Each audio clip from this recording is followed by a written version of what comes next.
Bilangan pasal 13. Ke-12 pengintai. Tuhan berfirman kepada Musa, "Suruhlah beberapa orang mengintai tanah Kanaan yang akan kuberikan kepada orang Israel. Dari setiap suku nenek moyang mereka, haruslah kau suruh seorang, semuanya pemimpin-pemimpin di antara mereka." Lalu Musa menyuruh mereka dari padang gurun Paran sesuai dengan titah Tuhan. Semua orang itu adalah kepala-kepala di antara orang Israel, dan inilah nama-nama mereka. Dari suku Ruben, Samua bin Sakur. Dari suku Simeon, Safat bin Hori. Dari suku Yehuda, Kaleb bin Yefune. Dari suku Isakar, Yigal bin Yusuf. Dari suku Efraim, Hosea bin Nun. Dari suku Benyamin, Palti bin Rafu. Dari suku Sebulon, Gadiel bin Sodi. Dari suku Yusuf, yakni dari suku Manasye, Gadi bin Susi. Dari suku Dan, Amiel bin Gemali. Dari suku Asher, Setur bin Mikael. Dari suku Naftali, Nahbi bin Wofsi. Dari suku Gad, Guel bin Maki. Itulah nama orang-orang yang disuruh Musa untuk mengintai negeri itu. Dan Musa menamai Hosea bin Nun itu Yosua. Maka Musa menyuruh mereka untuk mengintai tanah Kanaan. Katanya kepada mereka, "Pergilah dari sini ke tanah Negeb dan naiklah ke pegunungan, dan amat-amatilah bagaimana keadaan negeri itu. Apakah bangsa yang mendiaminya kuat atau lemah? Apakah mereka sedikit atau banyak? Dan bagaimana negeri yang didiaminya? Apakah baik atau buruk? Bagaimana kota-kota yang didiaminya? Apakah mereka diam di tempat-tempat yang terbuka atau di tempat-tempat yang bergubu? Dan bagaimana tanah itu? Apakah gemuk atau kurus? Apakah ada di sana pohon-pohonan atau tidak? Tabahkanlah hatimu dan bawalah sedikit dari hasil negeri itu." Waktu itu ialah musim hulu hasil anggur. Mereka pergi ke sana, lalu mengintai negeri itu, mulai dari padang gurun Zin sampai ke Rehob, ke jalan yang menuju ke Hamat.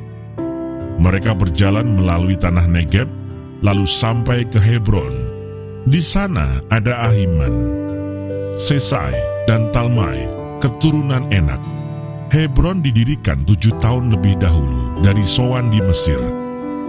Ketika mereka sampai ke lembah Eskol, dipotong merekalah di sana suatu cabang dengan standan buah anggurnya. Lalu berdualah mereka menggandarnya. Juga mereka membawa beberapa buah delima dan buah ara. Tempat itu dinamai orang lembah Eskol karena tandan buah anggur yang dipotong orang Israel di sana. Sesudah lewat 40 hari pulanglah mereka dari pengintaian negeri itu, dan langsung datang kepada Musa, Harun, dan segenap umat Israel di Kades, di padang gurun Paran. Mereka membawa pulang kabar kepada keduanya, dan kepada segenap umat itu, dan memperlihatkan kepada sekaliannya hasil negeri itu. Mereka menceritakan kepadanya, "Kami sudah masuk ke negeri, kemana kau suruh kami, dan memang negeri itu berlimpah-limpah susu dan madunya, dan inilah hasilnya. Hanya bangsa yang diam di negeri itu kuat-kuat, dan kota-kotanya berkubu dan sangat besar. Juga keturunan Enak telah kami lihat di sana. Orang Amalek diam di tanah Negeb, orang Het, orang Yebus, dan orang Amori diam di pegunungan. Orang Kanaan diam sepanjang laut dan sepanjang tepi sungai Yordan." Kemudian Kaleb mencoba menenteramkan hati bangsa itu di hadapan Musa, katanya, "Tidak, kita akan maju dan menduduki negeri itu, sebab kita pasti akan mengalahkannya." Tetapi orang-orang yang pergi ke sana bersama-sama dengan dia berkata, "Kita tidak dapat maju menyerang bangsa itu, karena mereka lebih kuat daripada kita." Juga mereka menyampaikan kepada orang Israel kabar busuk tentang negeri yang diintai mereka dengan berkata, "Negeri yang telah kami lalui untuk diintai adalah suatu negeri yang memakan penduduknya, dan semua orang yang kami lihat di sana adalah orang-orang yang tinggi-tinggi perawakannya. Juga kami lihat di sana orang-orang raksasa, orang enak yang berasal dari orang-orang raksasa, dan kami lihat diri kami seperti belalang, dan demikian juga mereka terhadap kami.